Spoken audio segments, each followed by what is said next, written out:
All right, what we have here is a 2016 Coolster, and the carburetor's got some issues, so we are going to replace the carburetor on there. And little guy's hiding down here. The problem is the factory does not allow you to manipulate it to get to the float. So we said, well, time to replace it. And they're pretty inexpensive. Amazon has them for about $20, $25, somewhere around in there. So stay tuned. We're going to get into this thing.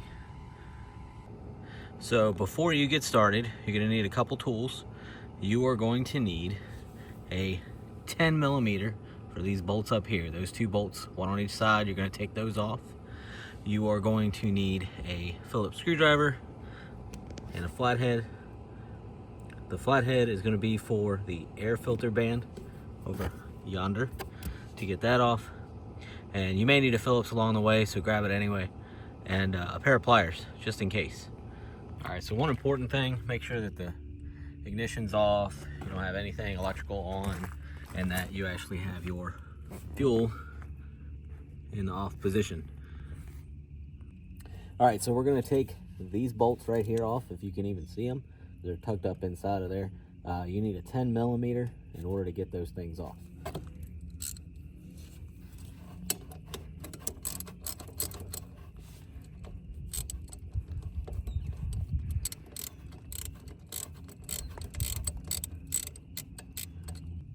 All right, so once you get those off, you want to kind of separate this and save this gasket.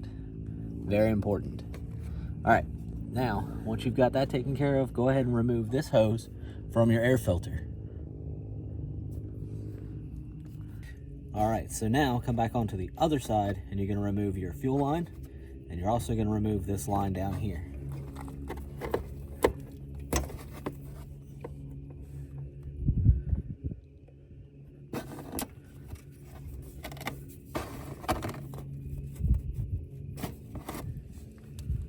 All right, now it is disconnected minus your throttle cable. So you're gonna need to get this unscrewed. Sometimes it comes off by hand, other times you might need a pipe wrench or something else to get it off.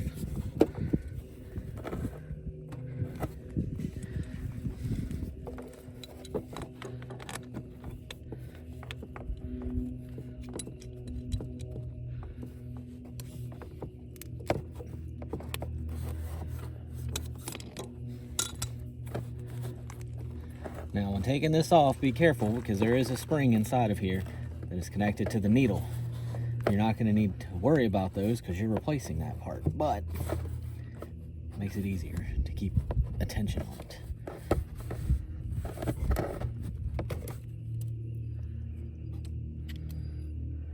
And there we are, it's off. All right, now the new unit comes with some replacement parts, but we're not going to take all this apart. We're going to get this out of the way because we're going to use that again, and we're going to remove this piece here and the spring. So this is under tension, and the line actually comes down through here for the throttle cable. So push on it, grab a hold of it, and thread it up, and it will release.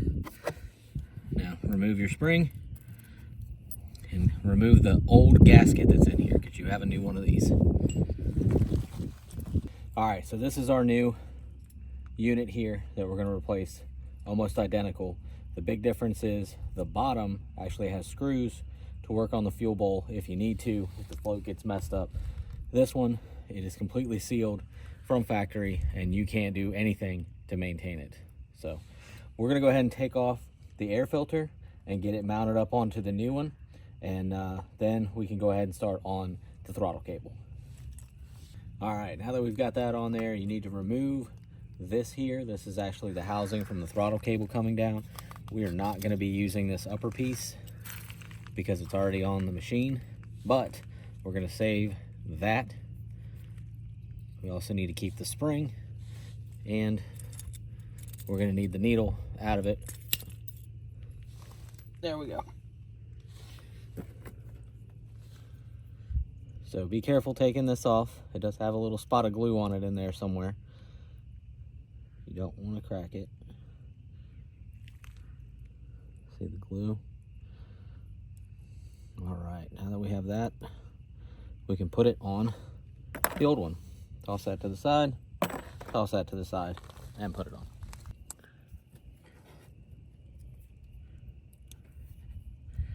There we go. All right, so when we get the line back up, once we get the spring in position and this is attached to the actual throttle cable, there's a slice on the side that the cable is going to run through, and there's a little spot in there that the end of that will go to. When you're sliding it back together, you need to be cautious and make sure that side is actually lined up with a little white thing inside. That allows it to slide all the way down into seat where it's supposed to be. If it does not smoothly go down, you need to reposition yourself. So when you go to put this back in, the first thing you're going to need to do is slide the spring over the cable, and then you're going to need to hold the spring tension back so that you can get to this cable.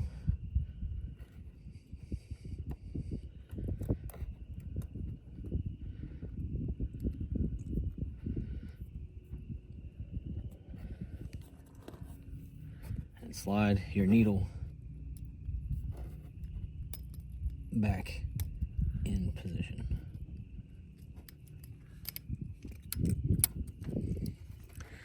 All right, so now it's in position. Now we've got to slide it into the carburetor. All right, so you're going to take this and slide it back in, being careful to make sure you line up what you need to line up and don't bend your needle. All right, so I told you wrong. Do not put the air filter on until you get this thing in. This is by far the hardest part of the whole process. Just make sure everything lines up, and then make sure you check your throttle and that everything moves smoothly inside. And then tighten up the top, and you're good to move on. Now you can go ahead and put your air filter back on.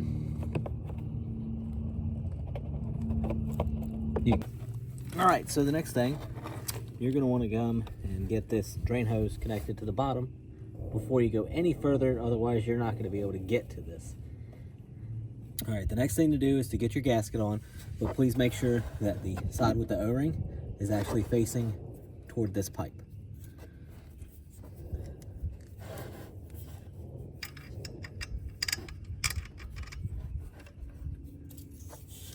And you're gonna wanna get this side kind of started and then get your other side started before tightening it up.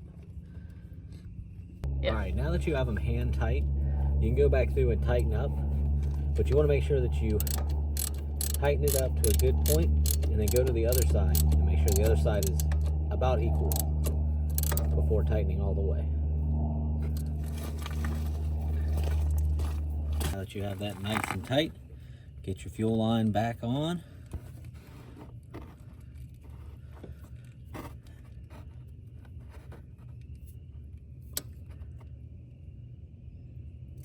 Make sure to get your clamp on too, just in case.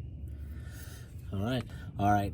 Now double check everything, make sure everything's plugged up, make sure you got the line plugged up on your air filter so that that's nice and connected. And then go ahead and turn your fuel line back on. Let it sit for a minute, get the fuel flowing. Gravity should fill up the bowl. And then make sure that you choke the carburetor and give it a start. All right, so this guy won't start anymore, so it's time to replace the battery. So make sure you remove your strap. Tuck it up out of the way as best as possible. And with this unit, you can't really get a screwdriver in, so we're gonna lean it down so that we can get to the screws.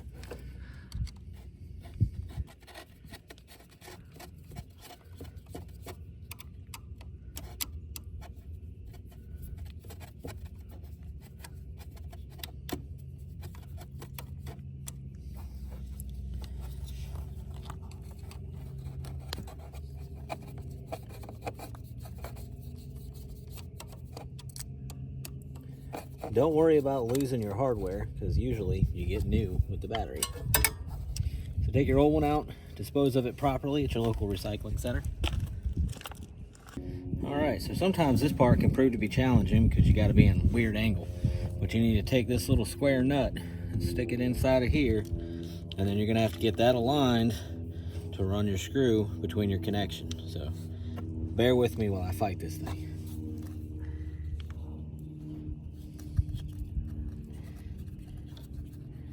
helps if they make it to where you can actually move this stupid rubber thing out of the way.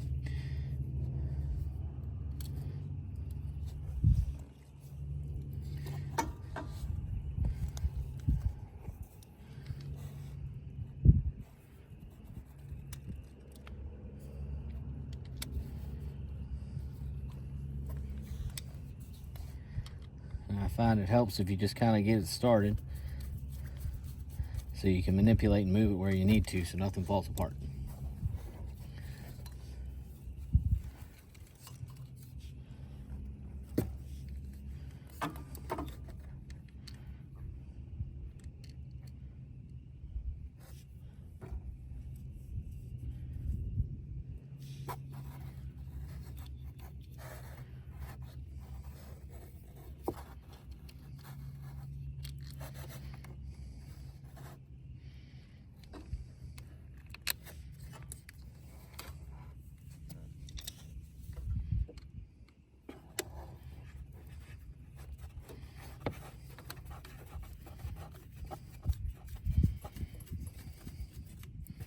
Alright, so I kind of got it started just to make sure it's in the right position while I manipulate it back into its carrier. That'll allow it to kind of free spin wherever it needs to, and it feels happy sitting where it needs to be. Alright, so now we can lean her down and get it tightened up.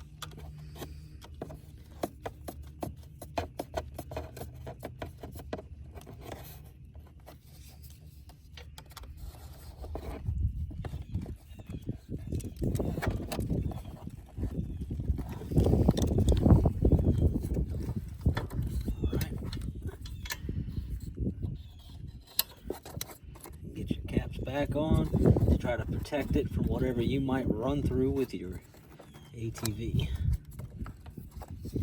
And we're ready to go. Alright, so we got the carburetor replaced on this thing here, and we also replaced the battery. So we're going to give it a shot, see if we can get it to fire up. It's the first time firing it afterwards.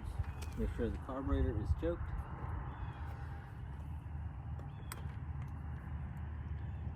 Make sure that the key is actually on.